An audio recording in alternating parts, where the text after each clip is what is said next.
Duchenne muscular dystrophy is a progressive disease that leads to weakening of the muscles, and it goes on for many years, affecting first the proximal muscles, so the hip girdle that helps you to walk, then the shoulders, and then eventually continues.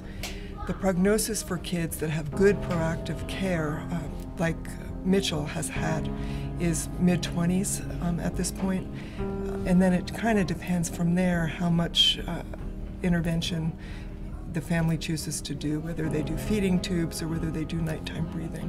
The prognosis is certainly better than it was even when I started, which isn't all that long ago, and hopefully with gene therapy or a new medication it will be better than that.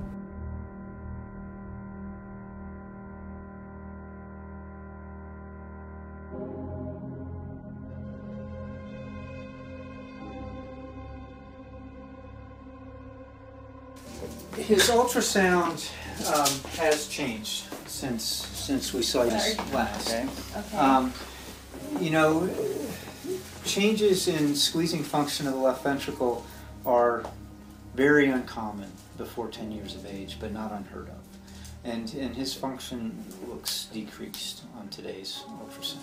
The typical course for somebody with muscular dystrophy is, you know, once you hit age 10, we start screening you every year. We usually will pick up changes in heart function that are not all that dramatic. You know, so say a normal ejection fraction is 55%, so that's sort of the cutoff for normal. Anything above that is normal, anything below that is abnormal.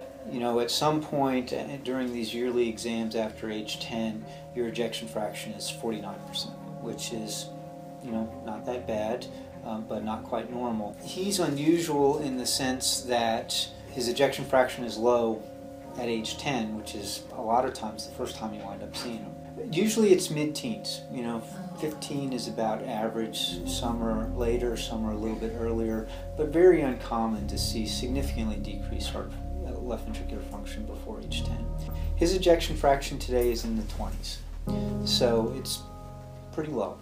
But again, I'm not surprised that he feels fine, you know, because skeletal muscle's not using a lot of energy, so you can do just fine. Oftentimes when you're starting ACE inhibitors, I would be shocked if we saw it normalize, but I wouldn't be surprised to see some improvement. And then what I hope for is that that's sustained over time. So that's the goal with medications, is to prevent the decline which we typically see.